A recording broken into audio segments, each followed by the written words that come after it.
was I've admired Hillary Clinton for a really long time, from the time I first heard of her in 1992, when people were so alarmed at this sort of activist, powerful first lady coming into the office. And I've watched over the past 25 years a narrative being written about her, which I felt was incredibly unfair and inaccurate. And so I wanted to go out and talk about that. Because the Hillary Clinton I'm familiar with is very different than the stereotype, the cliche of this creature that conservatives have sort of put out there in the public. And I feel too many people were kind of going, well, there must be some to all that because people keep saying it. So what I did was I then thought, okay, well, I'm going to talk about this. I better learn what I'm talking about. And I went and did as much homework as I possibly could about Hillary Clinton. And I got increasingly irate when I realized that what the biggest takeaway for me was this is a woman who has been utterly consistent in her commitment to the very same people that she's been fighting for since she was in college. And that's women and children and American families who lack the resources to fight for themselves. Period. That has been her commitment, that has been her life's work, and that has been an unshakable focus for 40 years now. That's who she is, and it's what she's done.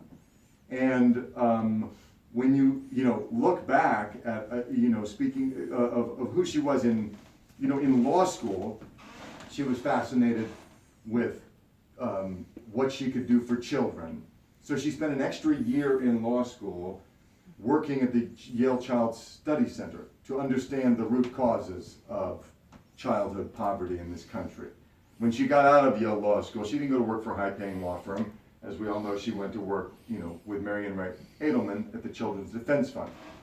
This is a woman who at that time went down to Alabama as a 24-year-old suburban girl from Chicago, went down to Alabama all by herself undercover to root out, to expose the whites-only schools that were there claiming federal tax exemptions, and posing as the wife of a businessman who had just moved to the community, met with the headmasters of these schools and said, well, I just wanted to know what kind of school you're running here and who is accepted. And they're like, oh, don't worry, ma'am, there's only white kids here. Bingo, she wrote up a report and exposed these schools and not only got their tax exemptions eradicated, but put a lot of these schools out of business. At the same time, she went to South Carolina to expose and change the practice of incarcerating teenage boys with adult male felons. So at that time in South Carolina, the law allowed boys as young as 12 years old to be incarcerated with adult rapists and murderers, some of whom, I heard Hillary say, didn't even have to commit a felony. If a parent went before a judge and said, my child is incorrigible, well, that judge could remand that kid to prison. And so, again, Hillary went in and rooted that out and got those laws changed. This gets to a point that I also want to share with you. In doing this kind of homework, I ran across this article written by a guy named Gary Wills, who is a conservative Catholic historian who wrote this profile of Hillary Clinton in the New York Review of Books in 1992 during the first Clinton campaign. And in that article, he called Hillary Clinton one of the most important scholar activists of the past 2 decades. And I thought that was fascinating for 2 reasons. Number one, I thought scholar activist is such a great way to describe Hillary Clinton, because that's really what she is. She finds a need, she studies it and becomes an absolute expert at it. More importantly, she convenes all of the stakeholders on that issue, regardless of their political persuasion, and listens to all points of view and becomes probably more knowledgeable than any of them about that issue and formulates a plan of action and then sees that plan of action through in order to affect change on that issue. Sometimes, it takes her decades, but she does not give up. And, I think that combination of scholar and activist is such a kind of magic formula for what we need in a president. You know, activism is critically important, and that, again, why I applaud all of you and applaud what seems to be a renewed spirit in our country for activism. And I pray that it continues, and I think it's incumbent upon all of us to make sure it doesn't end with the presidential election. But the other part of it is follow through, and not only,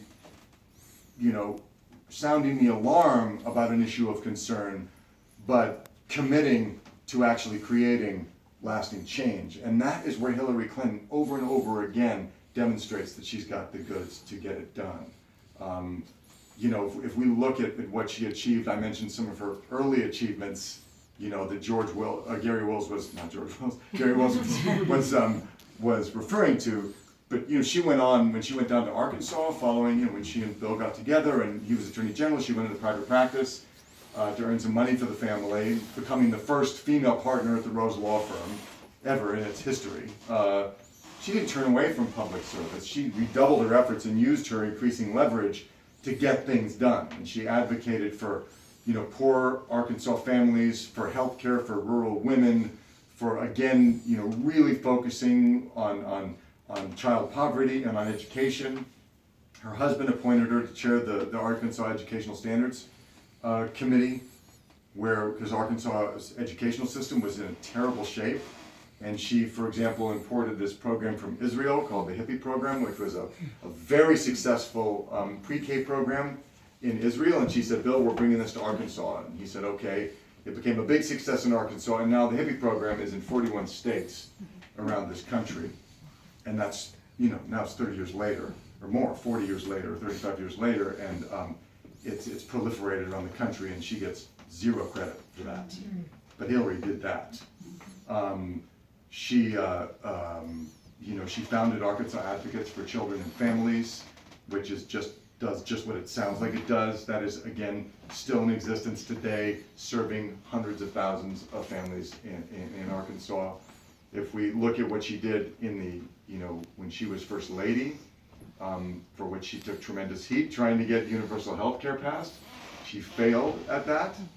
But what did Hillary do in the face of that defeat? I thought it was an ugly fight. Those of us who are old enough remember how horrible that was.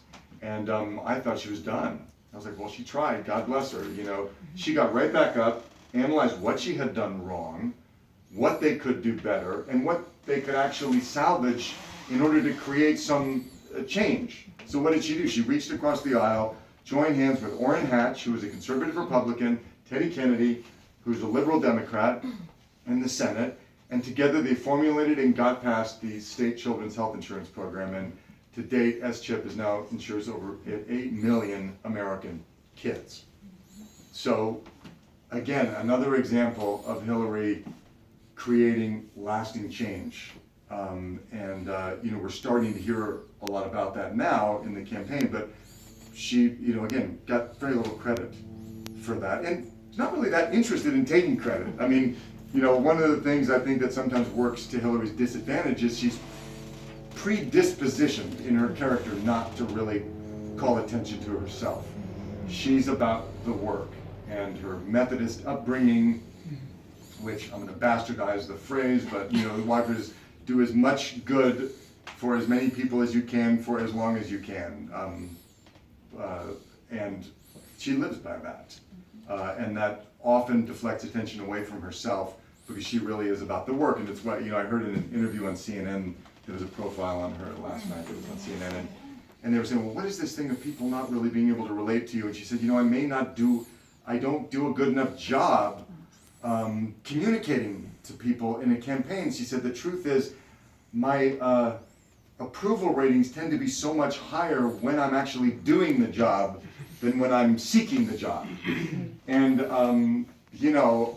honestly, I want someone who's going to be doing the job well. She told me a story about when she got into the Senate, in typical scholar activist fashion. She went around and talked to as many people in the Senate as she could, with as many senators that she respected, to see how she could be the best senator that she could be. And one of the people that she went to was Robert Byrd, who was sort of an old warhorse of the Senate. And Senator Byrd sat her down and she said, I just wanted to get any advice that you had. And he said, well, Mrs. Clinton, there are two types of people in the Senate. There are workhorses and show horses.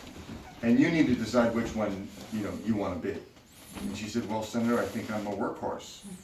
And he said, good, that means you'll get something done. And that, in addition to scholar activist, is another great definition for Hillary Clinton. I don't need to go through all, chronologically that she has achieved, but I haven't mentioned what she's done for women.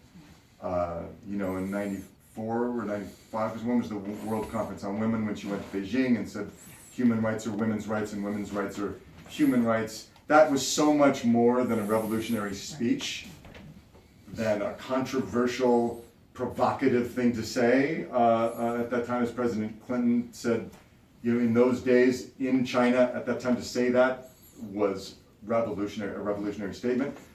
But the point is, it wasn't just a statement. She didn't just make a speech. She followed that through and went around the world banging that drum, and it became what was known as the Hillary Doctrine when she became Secretary of State. And a huge part of her agenda as Secretary of State was to go around the world and promote women's rights, in countries where women are institutionally second-class citizens. And Hillary Clinton is a giant hero to women around the world, and for good reason. So, not only is Hillary the absolutely necessary choice against Donald Trump, I think we have so much to be excited about and to sort of sound the trumpet, if that's the right word, for this extraordinary woman. Because one of the things that I'm a little concerned about is because Donald Trump has dragged this campaign, this election, into such a dark place and such a dark tone, and so filled with negativity and personal, personal attacks, and it's kind of the whole thing's become a drag, and people I don't think have had as much opportunity as they deserve to be able to celebrate what an extraordinary woman Hillary Clinton is, because she's been sort of combating this vitriol from Trump, and she's performed amazingly in these debates, but you kind of come away from those debates just like, I can't sleep, I can't take a shower, so I've been finding myself, really feeling the need to remind people, and unfortunately, I discovered over the months that I've been going around, so many people don't know all this stuff about her.